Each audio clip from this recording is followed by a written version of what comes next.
తెలవారుజాముల్లో వెంకటరమణ తండ్రి సుప్రభాతము చేసెను సురులే రమణ.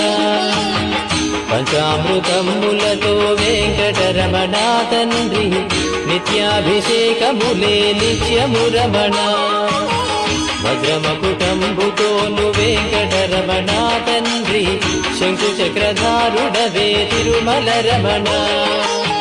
మూడు నామాలతోను వెంకటరమణ తండ్రి ముల్లోకములు ఏదడి మూర్తి విరమణ.